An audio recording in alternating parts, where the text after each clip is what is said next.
Welcome to Come and See, your podcast for finding truth in a world of chaos. Brought to you by All for Jesus Living Waters Ministry. With host and founder Richard Case and co-host and retreat leader Kathy Ricconi.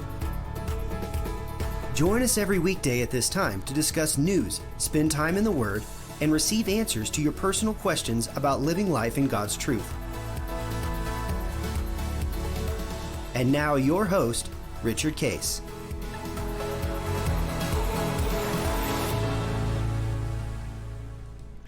Well, good morning, Kathy.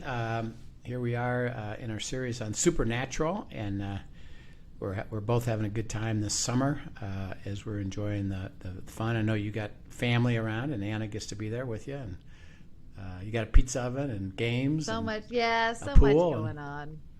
And we are, where we are is like 20 minutes to the beach too. So there's a little bit of fun in that too. We don't do the beach as much as we do the pool, but I should say Anna does the beach all the time. That's like her favorite sweet spot. I am a little more sand aversive, so I like to go there, but I won't spend the hours there. Obviously, red hair, fair skin. I have to set up a whole umbrella thing. All of that, but I still enjoy it. And I tell you, there's something about going to the ocean that does just connect you, make you feel close to God. And I think that's the sweetness. Her and her friends love to go early in the mornings even and watch the sunrise and just be out there and feel close to God and just in the quiet and worship and enjoy. And there's a sweetness to that. Yeah. So.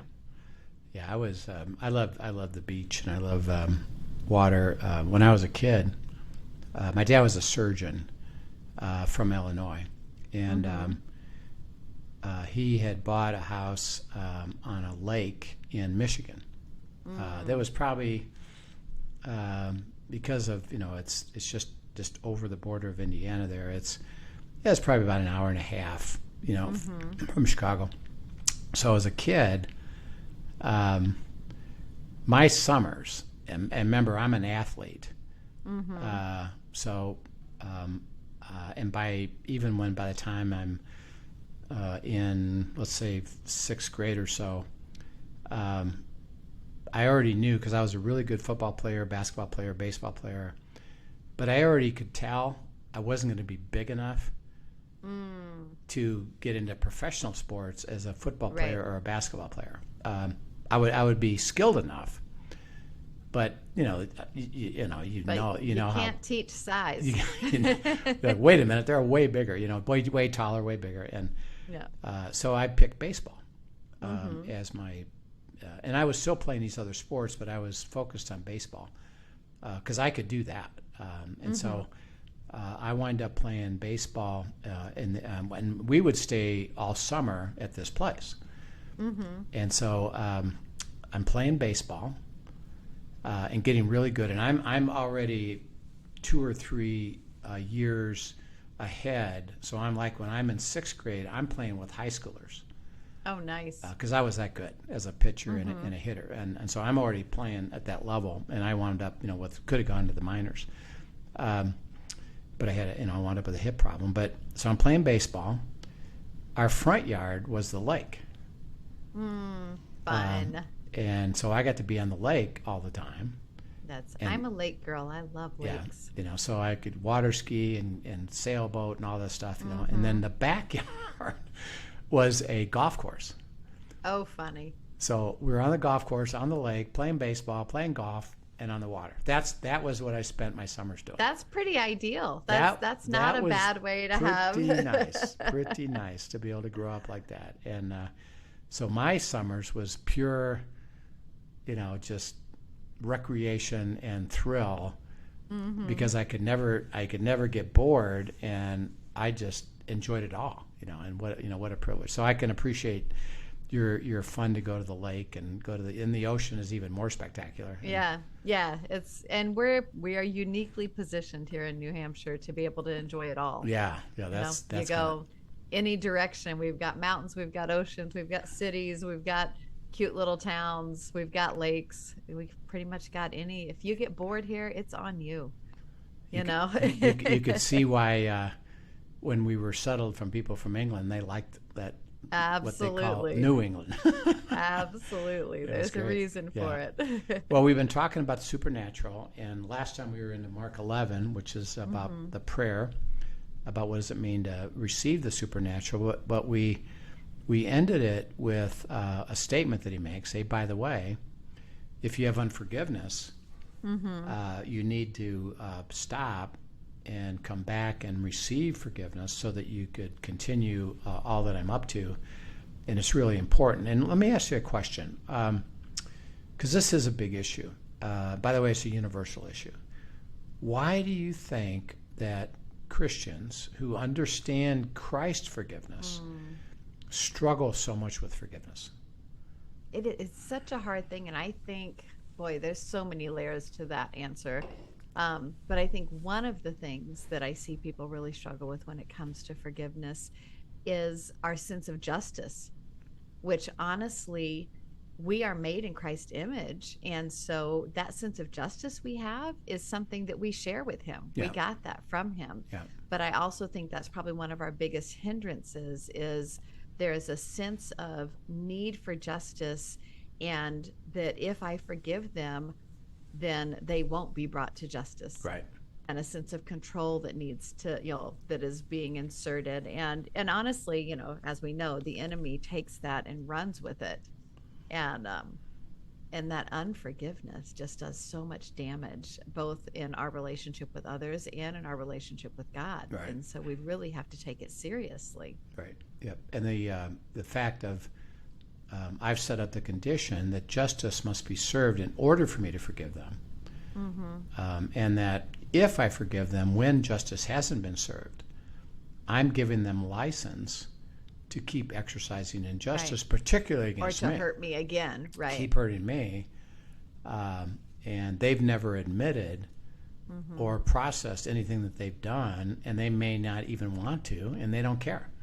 Right. Well, then, until that's resolved, I'm going to stay in unforgiveness, and in a way, I believe is protecting my heart so that I don't keep getting hurt from somebody that's hurting me. And God says, actually, you got it all backwards. Yeah. He said, and he keeps coming back to, well, let's talk about you and me. What did you deserve? Right. Well, you deserve my wrath. Why? Well, because you, by definition, couldn't meet the standard of justice, which was perfection. And you're self-centered by nature. Right. So you couldn't get there yourself. What if I said to you, when you get that settled, I'll forgive you? We would say, I can't get there. Right. He said, well, then we're kind of stuck, aren't we? So therefore, think about what I did. On my own nature, with no consideration for you, I went to the cross and forgave everybody all at once, completely, not on anything that you've done, on who I am. Which then, because of that, I took away the requirement to be perfect. What does that then provide? What opportunity do I then provide with having forgiven you? That you can do what? That you can be reconciled. You can be reconciled. Because all you have to do is receive what I've done, and we'll be reconciled because of the truth of what I've done is the truth, and you have to receive it. And by the way, if you don't receive it, even though I forgave you, are you going to be reconciled? No. No. Will I allow you to spend eternity separated from me in hell? Yes. Why? I can't change the truth, particularly since I've given you the opportunity to be reconciled. Right. And that's the only basis upon which you can be reconciled. So he says, for you, are you going to be offended? Yes. Are people crossing the line of your justice all the time? Yeah, because why? They're self-centered, and they don't care about you. And if they're hurting you, they don't care as long as they get what they want. Right. And you're offended, properly so. But what I'm asking you as a child of God is walk with me and join me in the same spot I'm in. which is forgiving them on the basis that I forgave you, which is my nature, not what they've done. And when you can live there, you will always have freedom in life, because you'll never be trapped by anybody else and what they're focused on you to keep being in a place where you're obsessed by that. You're released from it. And then you say, well, do you want to be reconciled? And the answer is either yes or no. If they do, great. If they don't, you can live with that. And by the way, move on into your life, which is really where the supernatural comes in, is I don't want you to get stuck with that. I want you to enjoy the fullness of who I am, and don't let that, don't let that impinge upon you. So this issue of forgiveness, he said, that's really, really critical. And it's only shown you, are you walking with me? If you're not, come on back and we'll process it. I'll give you forgiveness, and then we'll continue. And it's not a condition for you to keep going. It's just an opportunity for you to have freedom. And if you don't take that opportunity, yes, you will be separated and you won't experience the supernatural. Not because you got to go do something, it's because you're not coming back to me. Because you're choosing to not stay with me. Right. Yeah. So let's go to the verse that we'll learn about what is he talking about, the supernatural here. Mark 11, 20. Go ahead and read through 25. We just kind of highlighted 25, but go ahead and read 20 to 25. Sure. Now in the morning, as they passed by, they saw the fig tree dried up from the roots. And Peter, remembering, said to him, Rabbi, look, the fig tree which you cursed has withered away. So Jesus answered and said to them, have faith in God. For assuredly I say to you, whoever says to this mountain, be removed and be cast into the sea, and does not doubt in his heart, but believes that those things he says will be done, he will have whatever he says. Therefore I say to you, whatever things you ask when you pray, believe that you receive them, and you will have them. And whenever you stand praying, if you have anything against anyone, forgive him, that your Father in heaven may also forgive you your trespasses. Yeah. So we explain that, and that's important. So then he says, okay, here's how this works. I cursed the fig tree. It cursed. It died. And you said, how did that happen? He starts out and says, and by the way, this is where we have to go deeper into the true Greek. In the English, and go ahead and read that in the English, have what? What does it say? It says have faith in God. In God. Have faith in God. Okay. If I say to any believer, do you have faith in God? Sure. Yeah, sure. Well, that's what it says, so I have faith in God, so I meet that condition. Interesting enough, that's not what the Greek says. It says, have the faith of God. Oh, interesting. And he's trying to illustrate something significant. Now, we know something about the faith. Faith is believing what he says. It's not a arbitrary faith. It's not a general faith. It's not faith in God. It's believing what he says he promises and is going to do, and his answer to the situation I'm in. Therefore, if I'm going to have the faith of God, what's important for me? I need to be dialoguing with him and hearing what he's saying. I got to hear what he has to say, because that's how it all happens. And he says, now, boys, think about what happened here. What did I do? I spoke to the tree. Right. I said and gave a word to the tree.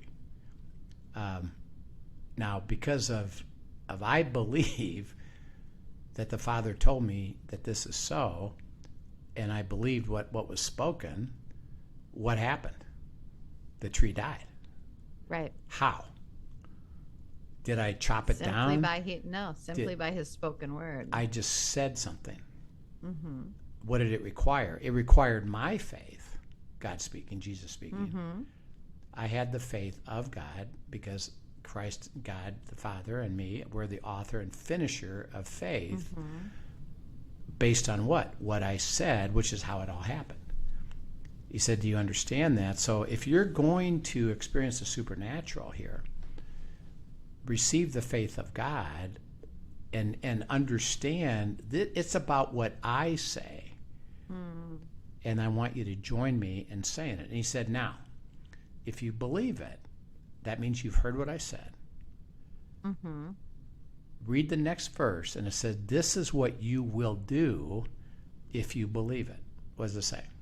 It says, for assuredly I say to you, whoever says to this mountain, be removed and be cast into the sea, and does not doubt in his heart, but believes those things he says will be done, he will have whatever he says. Okay, so who are you speaking to? What are you speaking to? You're speaking to the situation. Yeah. Okay, on what basis are you speaking it? Is what God says. See, now, let's make sure everybody understands this. I got a problem, and this is where the false understanding comes in, and by why people tend to reject this. It's what people have labeled name it and claim it. I got a problem. I take this piece of this verse. You speak to it. It'll happen. Well, you forgot the first piece of the verse. So okay, I claim that this problem's going to go away in the name of Christ. I'm going to speak to this problem and go away and be resolved and take care of it. Nothing happens. So I get discouraged. Well, that's because it's not you speaking what you think is a good idea. It's speaking out of the faith of God, which means he's spoken it. I'm speaking what he's speaking. Right, which means I had to seek him and see what he had to say so that I know how to step in and pray effectively. So whenever we have an issue, which God says, I want to resolve it, and by the way, guess what? And he uses purposely this analogy. I mean, I live in Colorado, you live in New Hampshire. When you have a mountain, they don't move.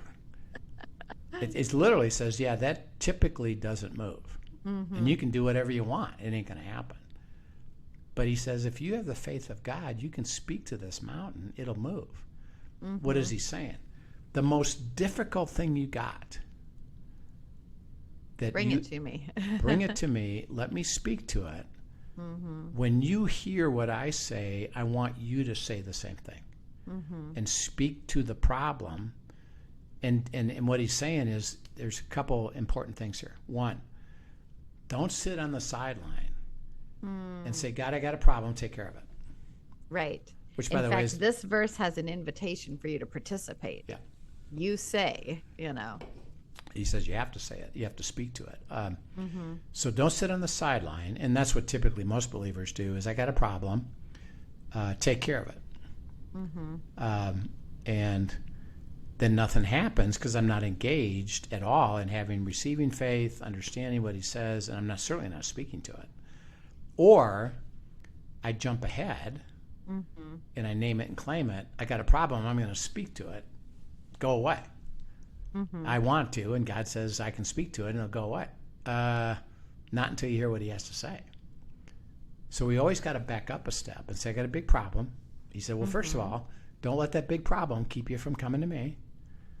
I can resolve the biggest problem. Nothing is too difficult for me. Don't worry. Big as a mountain. Don't worry.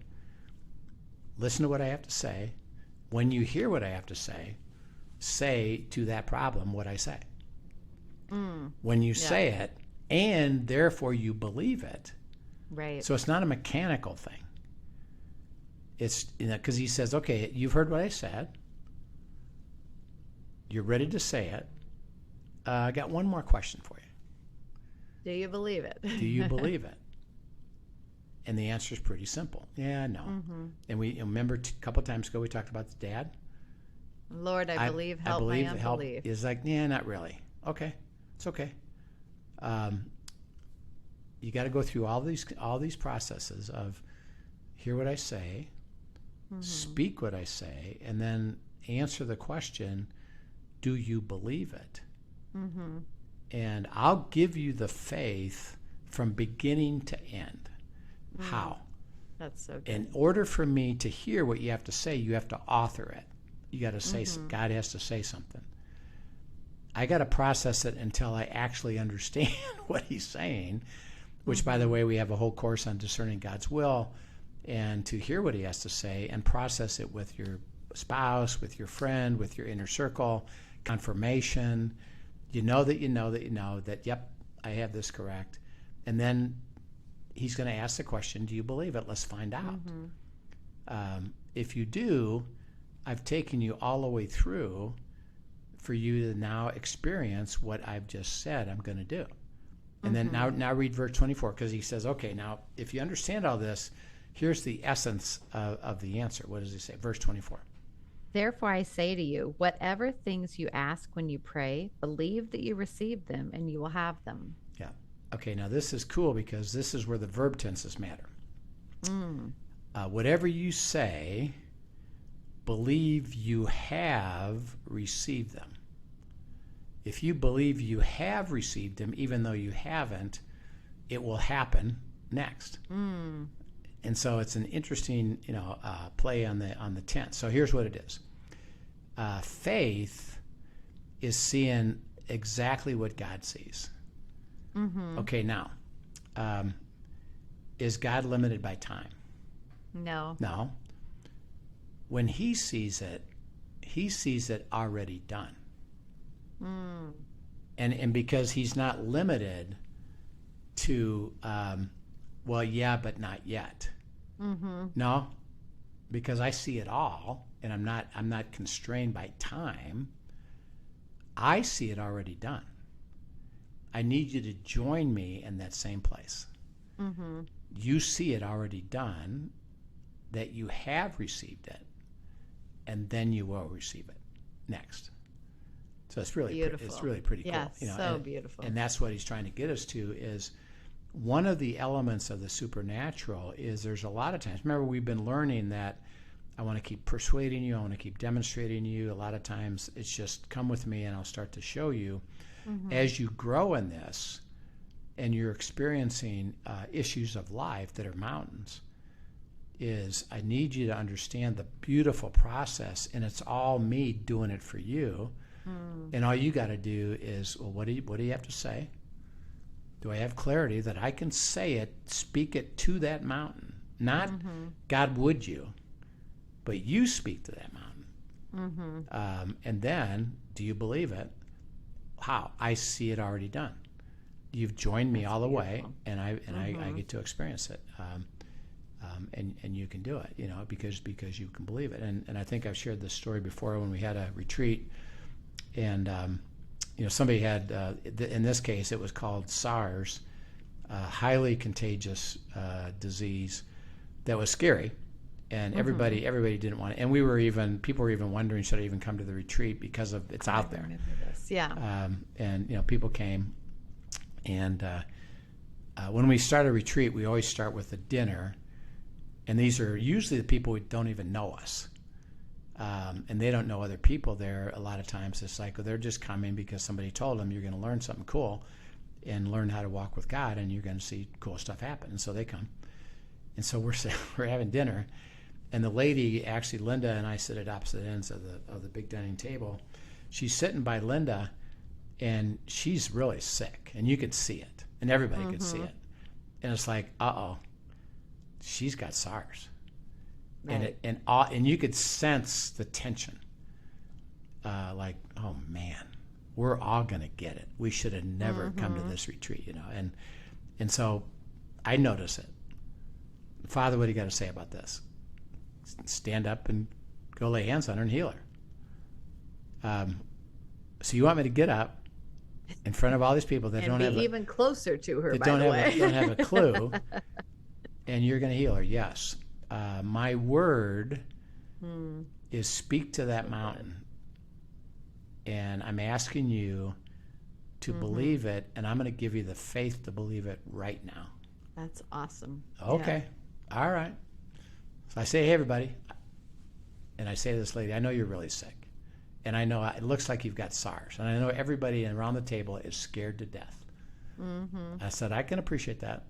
So I just asked God, what is he going to say? He said he's going to heal her. So we're all going to get up and lay hands on her.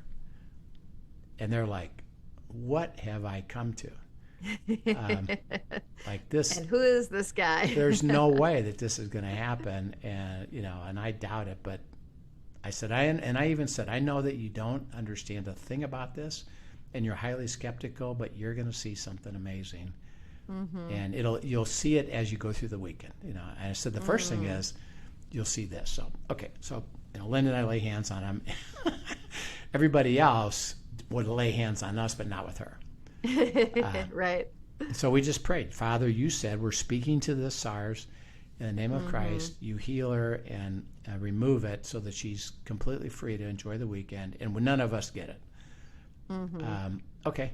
So I said, okay, you go to bed. We'll see you tomorrow. We're going to continue, and then we'll see what happens. So the next day, and by the way, that whole night is like, oh man, I don't know. And I talked a little bit about it, and then I said, we'll see tomorrow. So we all had breakfast. She happened to be on the first floor, walks out of the room, glowing, not even just healthy. She was glowing. You could tell it was amazing. Supernatural. And they were overwhelmed by the supernatural work that God did. And they then experienced more during the weekend and were led into more supernatural, to process supernatural because of what God did. That's amazing. And again, it's because I had learned about Mark 11, and I didn't presume anything. Right. Because he could have said, Father what he had to say. You got to get her out of here and get her home. Or, you know what? Everybody's going to get this, so you better send him home. And it's not presuming anything.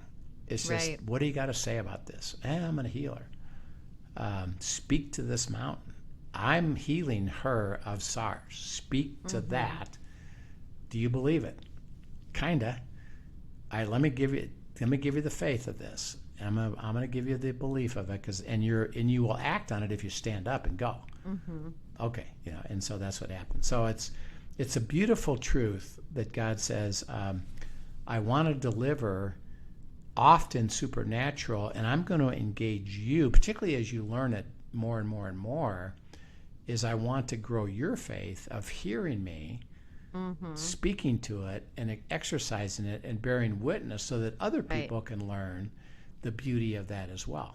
Right. And he will grow our confidence in hearing him step by step as we do that as well, which is a beautiful thing. Yeah. And by the way, that wasn't the first time that that he was asking me to process that. This was after many, many times. I'm growing your faith even more, because he had to walk me into that. So if it would have been a year later, I'd have said, I'm not even going to get up. Right. I can't believe this at all. I haven't learned how to receive faith yet. Right. But he took you step by step and taught that to you, which is beautiful. Yeah. So Father, we do thank you for that privilege, that we can speak to the mountain based on what you say. We got to hear what you have to say, speak to the mountain, and then answer the call of belief and see that it's already done and it will happen. And of course, we got to have forgiveness in our heart if we have unforgiveness. So we praise you for that and thank you for that truth. And may we learn it, knowing that we don't have to jump into it. We just get to walk into it as you teach us that, in Christ's name. Amen. Amen. Well, thank you so much for sharing. Thank you for joining us, everyone. Hope you found this encouraging. If you have questions, be sure to send them in at questions@afjministry.com, and we'll talk to you next time. Yep. We will see you then. Thank you for joining us for today's episode of Come and See, your podcast for truth in a world of chaos. Brought to you by All for Jesus Living Waters Ministry. Send us your questions and comments, and tune in tomorrow for more answers to your personal questions about living life in God's truth. Remember, God's will is best and none better. His truth brings peace in this world of chaos.